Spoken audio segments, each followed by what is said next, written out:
Thank you for tuning in to another episode of Forgotten Gear Restorations here in Southern California.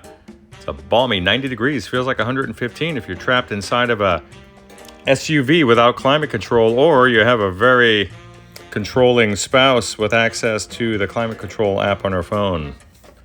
At any rate, we're going to tackle a Hiwatt 200. It needs a bias and maybe a little bit of maintenance, maybe not. We're going to crack it open and find out. Don't forget to like and subscribe. Bye. This is a Hiwatt 200. It has a new quad of, looks like Genelex Gold Lion KT88. A nice little quad of little hand grenades there for your viewing pleasure. I do like these guys. A paltry 200 watts. We're going to go ahead and bias it and, of course, take it from input to output, making sure that everything's okay and we don't have any nasty surprises lurking around the corner for the owner. And then we're going to use this as a warm-up, this paltry 200 watts.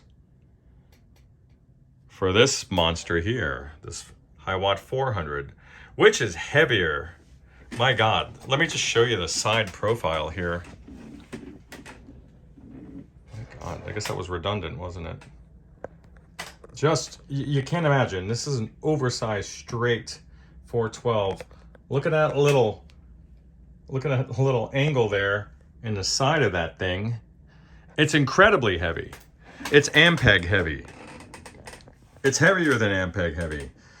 So I'm going to use this guy to warm up on. I just stretched the hammies out, loosened up the wrists, the forearms, the biceps, triceps, the deltoids, even all the way down to the serratus. Let's get crazy. We'll break this guy open, and I will not be using the chassis cradle because I'll be utilizing the top of the iron here as a stand. I may have to, let's see where this bracket extends. Okay, perfect. It's flush up there so I can do that. So let me set up the shot. Oh, Brendan, we got lucky, buddy. Look at this. Just enough clearance. You would think it's resting on this, but it's not. Check that out. We got lucky. You know how I like to use the chassis stand. This is making me nuts. Typical military style construction on this little Hiwatt 200. Not much in the way of criticism with respect to component choice, just a little bit of excess solder on some of these turrets, but who am I to judge?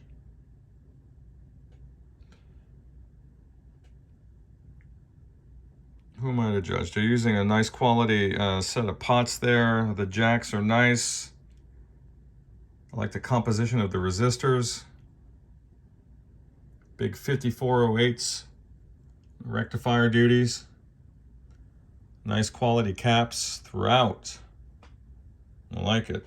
So let's see where this guy is going to land bias-wise as we just do an initial power on, and I'll see if I can get you guys a shot of the meters. All right, these ladies are coming in a little cold, around low to mid, say 20 milliamp range there, at around 635 plate volts. We want to see that around 34, 35 milliamps to get you around 60% max plate dissipation. And thankfully, Hiwatt was kind enough to supply us with some nice little adjustment points there. So let's take advantage of that. All right, here we go. 34 milliamps, 1 milliamp wiggle there. It's just on the cusp. See if I can get that dead on before I close her up. But then again, before I close her up, we need to run through this thing, don't we? And we sure do. I do like working on these. So update soon, buddy. Bye. Brendan, Goons and Mutants. Just finished servicing this Hiwatt 200.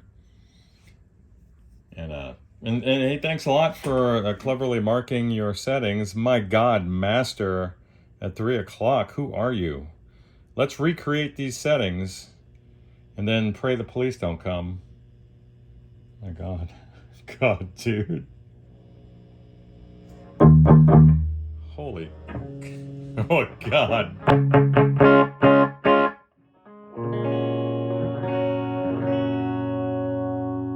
Well, let's not do that. I take that back.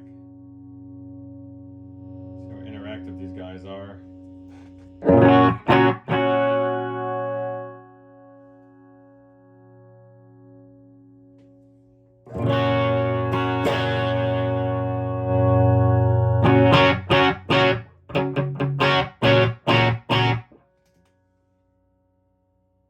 It's kind of that Hiwatt sound, that super tight crunch. Let's put these guys about noon. It's so loud. God. That's so loud.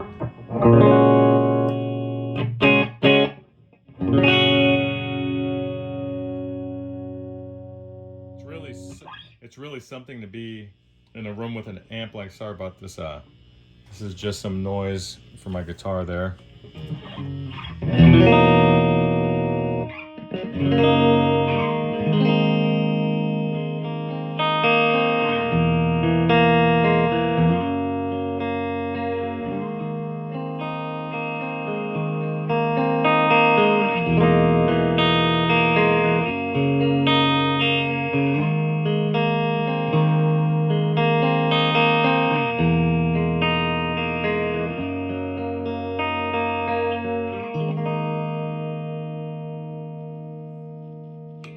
Try some different pickup positions.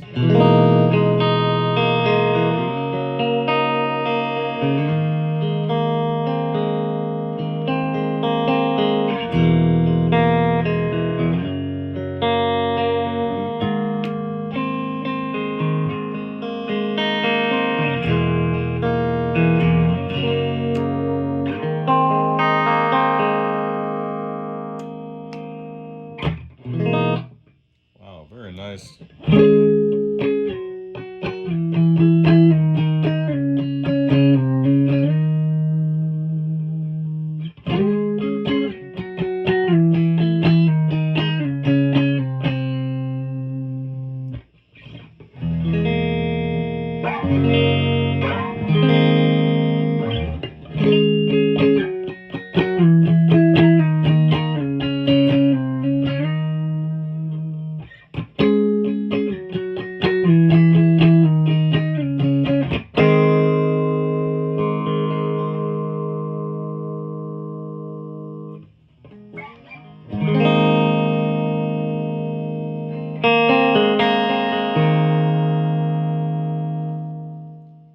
Wow, just a very present and big sounding clean machine. I've heard some of the crunch that this is capable of, that very tight, kind of brash crunch. But wow, it's very impressive. I'm tempted to get my pedal board and see what it can do, because I bet this thing sounds outstanding with some pedals driving the front end. But there's quite a bit of headroom built into the front of this thing. But thanks for letting me work on this project. I have I'm tempted to put the 400 on the bench next, but I might put the older Sound City up next, because I know what's going to be involved. You were saying that prior tech diagnosed the power transformer as the reason for the excess current draw on that 400, and then he changed his diagnoses to include the output transformer. That's lightning strike probability there. That's rare, exceedingly rare, to have both bits of iron fail on the same amp as a result of the same incident. So I suspect that he misdiagnosed the issue, and a lot of guys will scapegoat the transformers because it's a bit of a bridge too far. It's sort of the last straw for a working musician. It's a lot of money, and usually that diagnosis will let a less competent tech off the hook. I'm not saying that's what happened with this guy, but you talk to enough customers and you soak up enough experiences, and that's what this tech is led to believe when I hear something like that. You know, maybe he was just trying to say, hey, just get this out of my shop, but I can't have my reputation impacted. So for me, this is a very high profile project coming up, and I want to make sure that I'm set up for it. So I think it's going to be a super interesting run of videos on a super interesting amp. And it's hard to comprehend that it's essentially the same amp as this one, but juiced up further to 400 watts. God. It's almost unimaginable, you know? But I think it's going to be cool. It's going to be a challenge, that's for sure, and I'm up for that. And then given the construction quality and the ease of access for the components, I'm going to be very interested to see from the other tech's perspective what he was facing, and maybe retread some of those troubleshooting paths and see if maybe he left a breadcrumb or two or a stone unturned, you know. I mean, it happens to all of us. I had a 70s Marshall go back to the customer twice because there was an issue here in the shop that wouldn't occur there was an issue at his residence that wouldn't occur here at the shop. And there was nothing I can do to recreate it. He was getting an obscene amount of microphonics. I mean, bad oscillations. Wasn't showing up on my scope, hitting the grids. There was nothing I can do to instigate that over here. But as soon as he plugged in home, he could send me video after video of the issue, where I was almost wondering if the guy was even using wax potted pickups. That's what it sounded like. But it wasn't the case. And another tech found the issue. I mean, we don't worship golden calves here. You know, we're human. So have to approach things with a bit of humility. It doesn't matter what your background is. I mean, we all make mistakes and overlook things, and we all get overwhelmed. That's just part of human nature. So I hope this finds you well. Hopefully I'll have some time to put this video together today. I'm trying to grow the channel, I think. But I should be more intentional about that if that's the actual case. I should be a lot more intentional about that. This isn't an entertainment channel. This is a customer update channel. But I sure as hell do enjoy putting videos together. You know, I'm not playing guitar these days as I once did because of my finger. This is all I can bend it. You can see that. You see that's like a hook at the end. And it's all I could do is play the same chords that you always hear me play, and I hope that doesn't grow thin on you guys. I'm honestly thinking about switching and learning left-handed, but I don't know how I'm going to hold a pick, so that's going to be another thing right there. I don't know what I'm going to do. I could barely play these chords without severe pain, so I don't know. But I do enjoy working on these amps, and I enjoy putting these videos together for y'all. Brandon drives from very far away, and here in California, every mile comes with a penalty in time and expense. So Brandon, I totally appreciate you letting me work on these projects. It's an honor. It's an honor to work on all of them.